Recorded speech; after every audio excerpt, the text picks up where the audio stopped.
Hello and welcome to the channel study with Shubham. 10 जुलाई 2026 के current affairs में आप सभी का स्वागत है।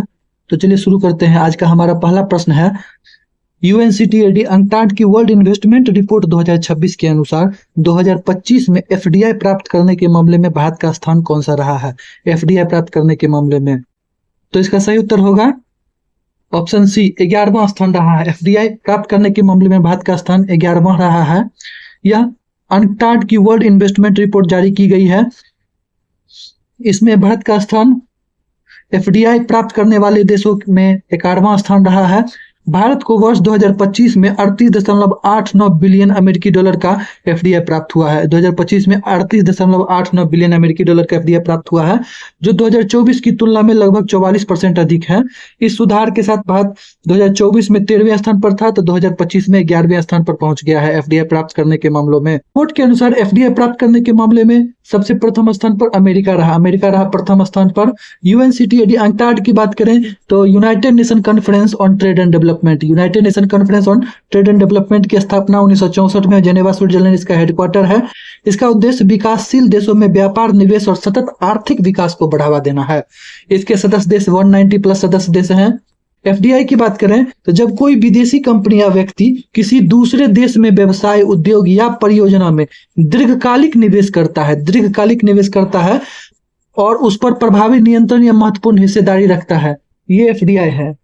प्रमुख अंतर्राष्ट्रीय संगठन जिसका मुख्यालय जिनेवा में है, यूएनसीटी, अंकटाड है, world trade organisation, world health organisation, world intellectual property organisation, ILO, ITU, ये सभी हैं। स्विट्जरलैंड की राजधानी बर्न है, मुद्रा फ्रैंक है, burn Frank, Switzerland burn Frank. हमारा अगला प्रश्न है, हाल ही में भारत और इंडोनेशिया ने किस विश्व धरोहर मंदिर के संरक्षण एवं पुनरुद्धार के लिए समझौता किया है? भारत और इंडोनेशिया ने, तो इसका सही उत्तर होगा प्रम्बानन मंदिर। प्रम्बानन मंदिर, ये आप लोग देख सकते हैं, प्रम्बानन मंदिर।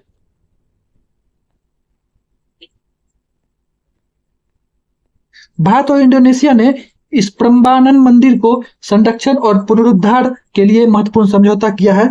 यह सहमति प्रधानमंत्री नरेंद्र मोदी और इंडोनेशिया के राष्ट्रपति प्रबोवो सुबियांतो के बीच हुई है।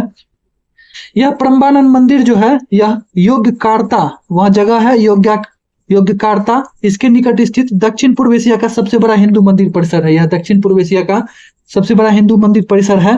यह मंदिर त्रिमूर्ति ब्रह्मा, विष्णु और भगवान शिव महेश को समर्पित है। यह मंदिर त्रिमूर्ति को समर्पित है, ब्रह्मा, विष्णु, महेश को। इसमें सबसे ऊंचा मंदिर भगवान शिव का है, इसमें सबसे ऊंचा मंदिर भगवान शिव का है। यह समझौता भारत की सांस्कृतिक, कूटनीतिक और एक्ट ईस्ट पॉलिसी को भी मजबूत प्रदान करता है।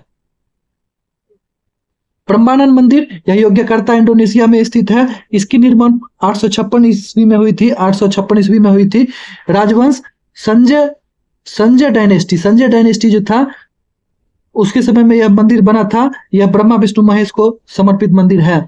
यह 1991 ईस्वी में यूनेस्को विश्व धरोहर की सूची में शामिल किया गया। यह दक्षिण पूर्व एशिया का सबसे बड़ा हिंदू मंदिर परिसर है। यूनेस्को की बात करें, इसकी स्थापना 1945 ईस्वी में होती है। मुख्यालय पेरिस, फ्रांस है।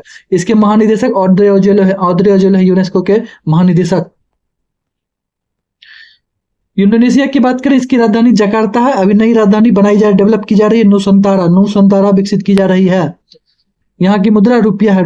यहाँ के राष्ट्रपति प्रबोवो सुबियांतो हो। अगला प्रश्न है, हाल ही में जीआई टैग प्राप्त करने वाला हरियाणा का पहला फल कौन सा बना है, जो जिसे जीआई टैग दिया गया है? तो इसका सही उत्तर होगा ऑप्शन बी, सिरसा किन्नू। यह हरियाणा के सिरसा जिले का प्रसिद्ध किन्नू है, जिसे भौगोलिक संकेतक दिया गया है। इसके साथ ही यह हरियाणा का पहला जीआई टैग प्राप्त फल बन गया है। किन्नू संतरे की एक हाइब्रिड किस्म है, जिसे पंजाब, हरियाणा और राजस्थान के कुछ क्षेत्रों में बड़े पैमाने पर उगाया जाता है। यह geographical indication of goods registration and protection act 1999 अधिनियम के तहत जीआई टैग दिया जाता है। यह 15 सितंबर 2003 ईस्वी से लागू हुआ और पहला प्रोडक्ट जिसे जीआई टैग दिया गया वह दार्जिलिंग की चाय थी। जीआई रजिस्ट्री चेन्नई में स्थित है। जीआई रजिस्ट्री ऑफिस कहाँ? चेन्नई में है। यह इसकी वैधता 10 वर्ष होती है, एक बार दिया जाता है, इसके बाद भी इसको बार बार दिया जा सकता है, नवीनीकरण किया जा सकता है। हरियाणा की प्रमुख योजनाओं की बात करें तो मुख्यमंत्री अंत्योदय परिवार उत्थान योजना यहाँ चलता है। मेरी फसल मेरा ब्यौरा योजना, भावांतर भरपाई योजना, भावांतर भरपाई योजना हरियाणा की है। पराली प्रबंधन प्रोत्साहन योजना, पराली प्रबंधन प्रोत्साहन योजना हरियाणा की है। यहाँ अन्य जीए टैग की बात करें तो भिवानी की मंजी, जो कि एक प्रकार की चारपाई है, मंजी, उसे जीए टैग प्राप्त है। हस्तशिल्प, फगोट हस्तशिल्प को जीए टैग प्राप्त है। यहाँ के प्रमुख राष्ट्रीय उद्यान सुल्तानपुर राष्ट्रीय उद्यान, कलेसर राष्ट्रीय उद्यान है। हाल ही में सरदार सरोवर परियोजना से जुड़े जल, बिजली एवं पुनर्वास विवादों के समाधान हेतु किन राज्यों के बीच ऐतिहासिक समझौता हुआ है? सरदार सरोवर परियोजना से जुड़े, तो इसका सही उत्तर होगा मध्य प्रदेश, गुजरात, महाराष्ट्र एवं राजस्थान। ऑप्शन बी, मध्य प्रदेश, गुजरात, महाराष्ट्र एवं राजस्थान राज्यों के बीच में ऐतिहासिक समझौता सरदार सरोवर परियोजना से संबंधित बिजली एवं पुनर्वास विवादों के समाधान हेतु हुआ है। गृह मंत्री अमित शाह की अध्यक्षता में मध्य प्रदेश, गुजरात, महाराष्ट्र और राजस्थान के बीच एक ऐतिहासिक समझौता हुआ। इस समझौते से चारों राज्यों के बीच बेहतर समन्वय स्थापित होगा तथा परियोजना एवं जल विद्युत के लाभों का अधिक प्रभाव उपयोग सुनिश्चित किया जा सकेगा। सरदार सरोवर बांध भारत की सबसे महत्वपूर्ण बहुउद्देशीय नदी घाटी परियोजनाओं में से एक है। इसका उद्देश्य सिंचाई, पेयजल आपूर्ति और जल विद्युत उत्पादन करना है। सरदार सरोवर परियोजना नर्मदा नदी पर है। यह नवागांव गुजरात में है, नवागांव गुजरात में है। यह बहुउद्देशीय परियोजना है। इससे गुजरात, मध्य प्रदेश, महाराष्ट्र एवं राजस्थान राज्य लाभान्वित होते हैं। यह सिंचाई सुविधा, पेयजल उपलब्ध कराता है, जल विद्युत का उत्पादन करता है, बाढ़ नियंत्रण में सहयोगी है। सरदार सरोवर परियोजना। नर्मदा नदी की बात करें तो यह अमरकंटक मध्य प्रदेश से निकलती है। नर्मदा नदी, इसकी लंबाई 1312 किलोमीटर है, 1312 किलोमीटर है। यह अरब सागर, खंभात की खाड़ी में जाकर मिल जाती है। नर्मदा की सबसे बड़ी सहायक नदी तवा है। नर्मदा की सबसे बड़ी सहायक नदी तवा है। यह भारत की प्रमुख पश्चिमी वाहिनी, यह पश्चिम की ओर बहती है नदी। नर्मदा जो है, नर्मदा एवं ताप्ती नदी जो है पश्चिम की ओर बहने वाली नदी है। गुजरात से संबंधित कुछ योजनाओं की बात करें तो मुख्यमंत्री मातृशक्ति योजना यहाँ चलती है। सुजलम सुफलम जल अभियान गुजरात का है। गरीब कल्याण मेला पहल, गरीब कल्याण मेला पहल गुजरात से संबंधित योजना है। गुजरात से संबंधित कुछ जीआई टैग जैसे कच्छ का अजरक प्रिंट, कच्छ की अजरक प्रिंट को जीआई टैग प्राप्त है। कच्छ के कढ़ाई को जीआई टैग प्राप्त है। पाटन पटोला को जीआई टैग प्राप्त है। गिर के केसर आम को जीआई टैग प्राप्त है। सुरती घाड़ी को जीआई टैग प्राप्त है। आप लोगों से प्रश्न है, बताइएगा हाल ही में एक वाद्य यंत्र सारिंदा को जीआई टैग दिया गया, यह किस राज्य से संबंधित है? सारिंदा। गुजरात के प्रमुख राष्ट्रीय उद्यान गिर राष्ट्रीय उद्यान है। यहाँ ब्लैक बक राष्ट्रीय उद्यान है। यहाँ मरीन राष्ट्रीय उद्यान है जामनगर में। हमारा अगला प्रश्न है, हाल ही में रिटेल एवं FMCG global capacity centre GCC का सबसे बड़ा वैश्विक हब कौन सा देश बन गया है? रिटेल एवं एफएमसीजी जीसीसी का सबसे बड़ा वैश्विक हब भारत बन गया है। भारत। वर्तमान में देश में 180 रिटेल एवं एफएमसीजी जीसीसी संचालित हैं, जिसमें 2.72 लाख 2,72,000 से अधिक प्रोफेशनल्स कार्यरत हैं। इसमें 180 रिटेल और एफएमसीजी जीसीसी हैं। इन जीसीसी के माध्यम से बहुराष्ट्रीय कंपनियां आईटी सेवा, research and development, data analytics, artificial intelligence, supply chain management एवं अन्य महत्वपूर्ण कार्य भारत से संचालित कर रहे हैं। GCC global capability centres. Bharat के प्रमुख जीसीसी सेंटर बेंगलुरु है, दिल्ली एनसीआर क्षेत्र है, हैदराबाद है। भारत के प्रमुख जीसीसी सेंटर हैं। ग्लोबल कैपेबिलिटी सेंटर क्या होता है? किसी बहुराष्ट्रीय कंपनी का ऐसा केंद्र जहां से कंपनी अपने वैश्विक संचालन के लिए महत्वपूर्ण कार्य संचालित करती है। वैश्विक संचालन के लिए एफएमसीजी की बात करें तो fast moving consumer goods. Fast moving consumer goods वे दैनिक उपयोग के उत्पाद हैं जो तेजी से बिकते हैं, जैसे साबुन, शैम्पू, टूथपेस्ट, बिस्किट, कोई पैकेज्ड खाद्य पदार्थ, पेय पदार्थ, ये सब जो तेजी से बिकते हैं, या एफएमसीजी में से fast moving consumer goods FMCG. Gruhalakshmi Yojana Karnataka से संबंधित है। शक्ति स्कीम महिलाओं के लिए निःशुल्क बस यात्रा निकल लाया गया, कर्नाटक से संबंधित योजना है। अन्ना भाग्य स्कीम, अन्ना भाग्य स्कीम जो है वह कर्नाटक से संबंधित है। युवा निधि स्कीम कर्नाटक से संबंधित है। आप लोगों से प्रश्न बताइएगा, हाल ही में कर्नाटक के मुख्यमंत्री का नाम बताएं। कमेंट बॉक्स में लिखकर कर्नाटक के मुख्यमंत्री का नाम बताएं। कर्नाटक के महत्वपूर्ण जीआई टैग्स की बात करें तो मैसूर का सिल्क, मैसूर का सैंडल साबुन, बायडगी मिर्च एवं धारवाड़ का पेड़ा जो जीआई टैग प्राप्त है। उडुपी का मट्टू गुल्ला बैंगन को जीआई टैग प्राप्त है। भारत का सबसे बड़ा जीसीसी हब बेंगलुरु बना हुआ है। भारत का सबसे बड़ा जीसीसी हब जो है global capability centre hub Bengaluru है।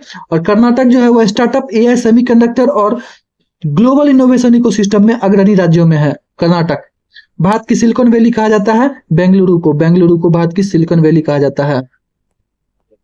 यहाँ बांदीपुर राष्ट्रीय उद्यान, नागरहोल, कुद्रेमुख, काली राष्ट्रीय, ये सब राष्ट्रीय उद्यान स्थित है कर्नाटक में। और अगला प्रश्न है, हाल ही में गिफ्ट सिटी ने क्रॉस बॉर्डर इन्वेस्टमेंट एवं फाइनेंशियल सर्विसेज को बढ़ावा देने के लिए किस देश के डानांग इंटरनेशनल फाइनेंशियल सेंटर के साथ समझौता किया है? डानांग इंटरनेशनल फाइनेंशियल सेंटर के साथ।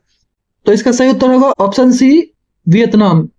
वियतनाम के साथ समझौता किया है। गिफ्ट सिटी और डानांग फाइनेंशियल सेंटर के बीच समझौता हुआ है। इस समझौते का मुख्य उद्देश्य क्रॉस बॉर्डर इन्वेस्टमेंट, सीमा पार निवेश, financial service, fintech innovation, knowledge exchange तथा दोनों देशों के वित्तीय सहयोग को बढ़ावा देना है। भारत और वियतनाम के बीच आर्थिक संबंधों को यह मजबूत करेगी और एशिया में इंटरनेशनल फाइनेंस सर्विस इकोसिस्टम के विकास को नई गति प्रदान करेगी। यह समझौता भारत वियतनाम के बीच। गिफ्ट सिटी भारत का पहला इंटरनेशनल फाइनेंशियल सर्विस सेंटर है, जहां वैश्विक वित्तीय संस्थानों को विश्व स्तरीय सुविधाएं उपलब्ध कराई जाती है। IFSC है, international financial service centre gift city. Gift city का अर्थ हुआ Gujarat international finance tech city. Gujarat international finance tech city यह गांधीनगर गुजरात में है। यह परियोजना की स्थापना कहें तो 2007 ईस्वी में हुई। यह भारत का पहला इंटरनेशनल फाइनेंस सर्विस सेंटर है। इसकी नियामक संस्था IFSC है। IFSC है, international financial service centre authority. IFSC की स्थापना 2020 में हुई। मुख्यालय गिफ्ट सिटी गांधीनगर है। इसका मुख्यालय गिफ्ट सिटी गांधीनगर है। वियतनाम की राजधानी हनोई है और मुद्रा डोंग है। Vietnam Hanoi Dong. यहाँ की सबसे बड़ी शहर हो ची मिन सिटी है। हो ची मिन सिटी है। हमारा अगला प्रश्न है, हाल ही में विकसित प्लासेंटा ऑन चिप तकनीक का मुख्य उद्देश्य क्या है? प्लासेंटा ऑन चिप तकनीक का मुख्य उद्देश्य गर्भावस्था के दौरान प्लासेंटा के कार्यों की प्रयोगशाला में सटीक नकल करना। गर्भावस्था के दौरान प्लासेंटा के कार्यों की प्रयोगशाला में सटीक नकल करना है। भारतीय वैज्ञानिकों ने IIT बॉम्बे और ICMR राष्ट्रीय महिला स्वास्थ्य अनुसंधान संस्थान के सहयोग से प्लासेंटा ऑन चिप तकनीक विकसित की है। प्लासेंटा ऑन चिप तकनीक विकसित की है IIT बॉम्बे प्लस ICMR का राष्ट्रीय महिला स्वास्थ्य अनुसंधान संस्थान। यह एक माइक्रोफ्लूइडिक ऑर्गेन ऑन चिप प्लेटफॉर्म है। माइक्रोफ्लूइडिक ऑर्गेन ऑन चिप प्लेटफॉर्म है जो गर्भावस्था के दौरान प्लासेंटा के कार्यों की लैब में वास्तविक जैसी परिस्थितियों में नकल करता है, सिमुलेशन करता है। इस तकनीक की सहायता से वैज्ञानिक यह समझ सकेंगे कि दवाइयां, पोषक तत्व और हानिकारक रसायन मां से भ्रूण तक किस प्रकार पहुंचते हैं और इससे गर्भावस्था संबंधी बीमारियों, नई दवाएं और मातृ तथा शिशु स्वास्थ्य पर अनुसंधान को भी गति मिलेगी।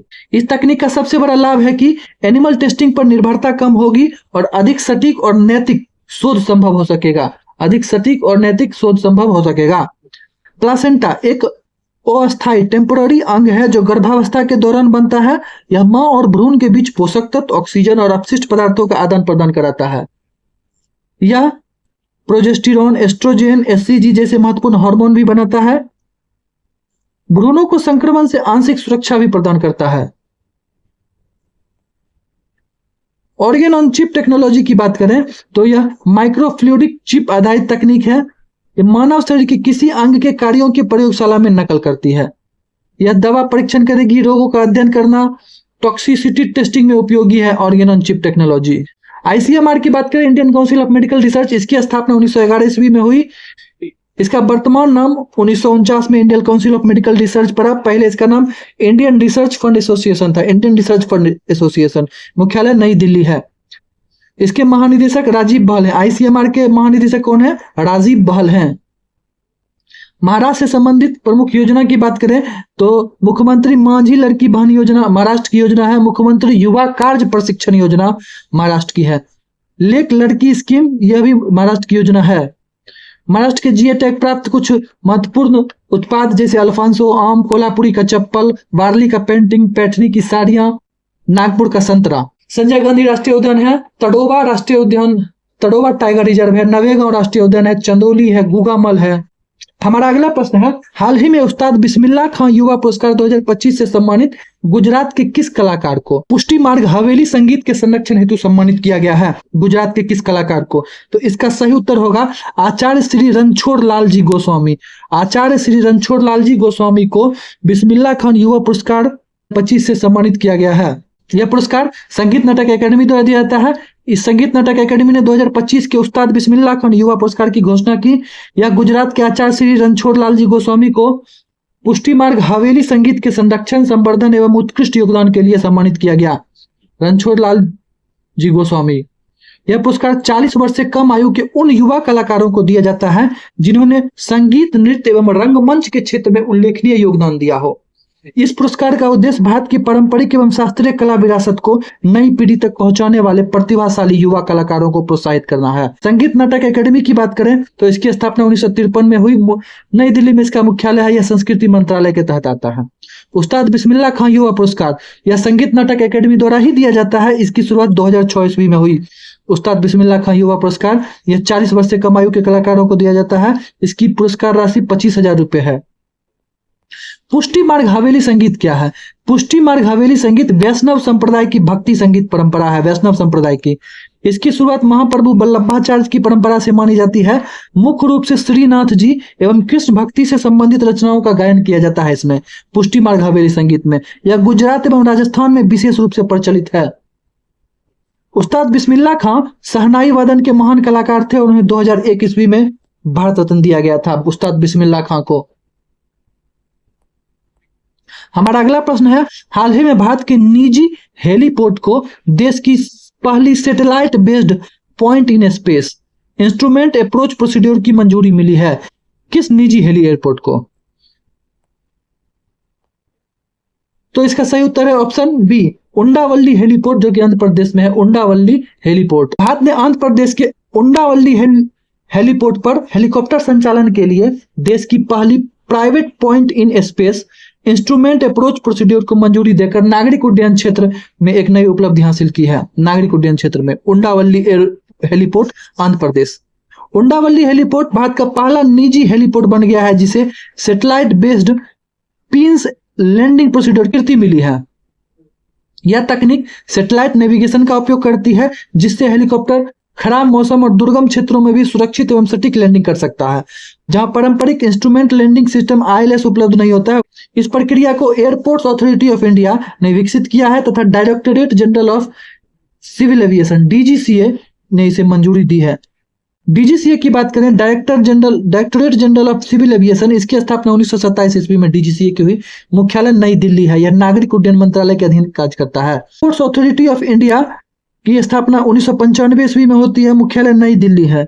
उड्डयन मंत्रालय AAI, airport authority of India, नागरिक उड्डयन मंत्रालय, यह भारत के हवाई अड्डों का विकास प्रबंधन करती है। एयर ट्रैफिक मैनेजमेंट देखती है। Communication, navigation and surveillance services को देखती है। उंडावल्ली की गुफाएं आंध्र प्रदेश में है, विजयवाड़ा के निकट स्थित है और यह प्रसिद्ध रॉक कट बौद्ध और हिंदू गुफाएं हैं। उंडावल्ली की गुफाएं।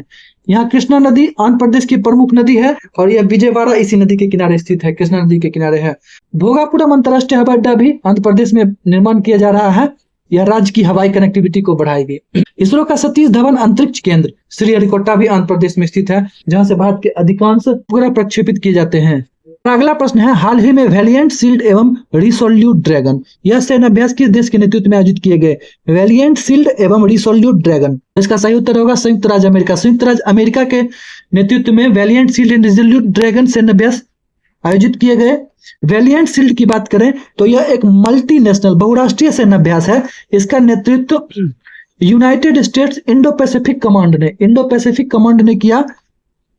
इसका उद्देश्य थल, जल, वायु, अंतरिक्ष एवं साइबर डोमेन में संयुक्त सैन्य संचालन और सहयोगी देशों के बीच इंटर ऑपरेबिलिटी को मजबूत करना है। वहीं रिजोल्यूट ड्रैगन की बात करें तो यह अमेरिका और जापान के बीच आयोजित एक द्विपक्षीय सैन्य अभ्यास है। अमेरिका और जापान के बीच रिजोल्यूट ड्रैगन। इसका उद्देश्य द्वीपों की सुरक्षा, संयुक्त युद्ध क्षमता और त्वरित सैन्य तैनाती को मजबूत करना है। United states Indo Pacific command की बात करें तो यह 1947 में बना। पहले इसे यूएस पैसिफिक कमांड के नाम से जाना जाता था। 2018 से इसका नाम United states Indo Pacific command दिया गया।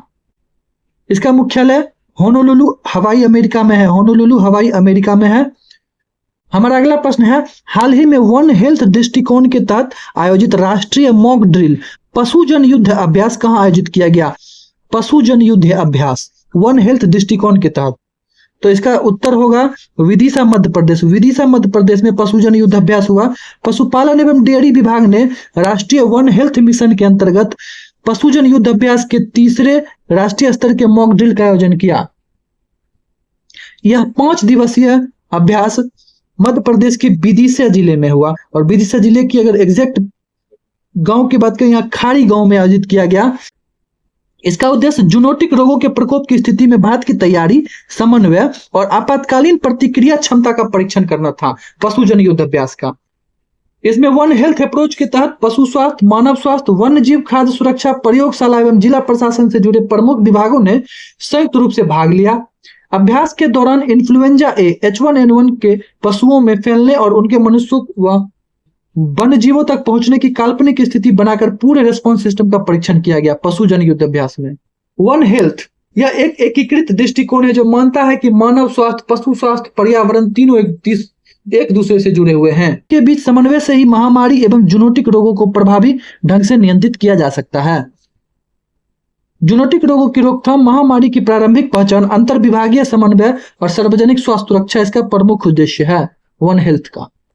जूनोटिक पशुजन रोग की बात करें, ऐसे रोग जो जानवरों से मनुष्य में फैलते हैं, जैसे कि bird flu, rabies, Nipah virus, anthrax, swine flu, ये सब जानवरों से मनुष्य में फैलते हैं, जूनोटिक डिजीज कहलाते हैं। आइए इस वीडियो में हम लोग देखते हैं महाराष्ट्र के राष्ट्रीय उद्यान एवं वन्य जीव अभ्यारण्य। महाराष्ट्र में कुल 6 प्रमुख राष्ट्रीय उद्यान हैं, जैसे तडोबा राष्ट्रीय उद्यान, यहाँ है गुगामल, तडोबा राष्ट्रीय उद्यान, गुगामल राष्ट्रीय उद्यान, नवेगांव राष्ट्रीय उद्यान यहाँ स्थित है, संजय गांधी राष्ट्रीय उद्यान है, पेंच जिसे पंडित जवाहरलाल नेहरू के राष्ट्रीय उद्यान कहते हैं, पेंच राष्ट्रीय उद्यान है, यहाँ चंदौली है, चंदौली, गुगामल, तडोबा, नवेगांव, संजय गांधी, पेंच, ये सब राष्ट्रीय उद्यान महाराष्ट्र में स्थित है। तडोबा राष्ट्रीय उद्यान जो है महाराष्ट्र का सबसे पुराना और प्रसिद्ध राष्ट्रीय उद्यान है। इसे तडोबा अंधारी व्याघ्र प्रकल्प के नाम से भी जाना जाता है। गुगामल राष्ट्रीय उद्यान की बात करें, यह क्षेत्रफल की दृष्टि से महाराष्ट्र का सबसे बड़ा राष्ट्रीय उद्यान है गुगामल। संजय गांधी राष्ट्रीय उद्यान मुंबई जैसे व्यस्त शहर के बीच स्थित प्रमुख पर्यटन स्थल है संजय गांधी राष्ट्रीय उद्यान। यह कन्हेरी की गुफाएं भी स्थित है, यहाँ कन्हेरी की गुफाएं भी स्थित है। इसमें बहुत सारे वन्यजीव अभयारण्य है, जिनमें से कुछ प्रमुख वन्यजीव अभयारण्य भीमाशंकर वन्यजीव अभयारण्य है। भीमाशंकर यह विशाल गिलहरी सेकरू के लिए प्रसिद्ध है, और महाराष्ट्र का सेकरू जो है वह राजकीय पशु भी है, सेकरू विशाल गिलहरी। राधानगरी वन्यजीव अभयारण्य, अंधेरी तडोबा वन्यजीव अभयारण्य, बोर वन्यजीव अभयारण्य, करनाला वन्यजीव अभयारण्य, औत्रम घाट, गौताला औत्रम घाट वन्यजीव अभयारण्य, देउलगांव रेहकुड़ी, कलसूबाई हरिश्चंद्रगढ़, जायकवाड़ी वन्यजीव अभयारण्य, कोयना वन्यजीव अभयारण्य, नागजीरा, नरनाला, पैनगंगा, फंसाद, मालवन, टिपेश्वर वन्यजीव अभयारण्य, टिपेश्वर वन्यजीव अभयारण्य, यावल, लोनार, ये सब वन्यजीव अभयारण्य महाराष्ट्र राज्य में स्थित हैं। लोनार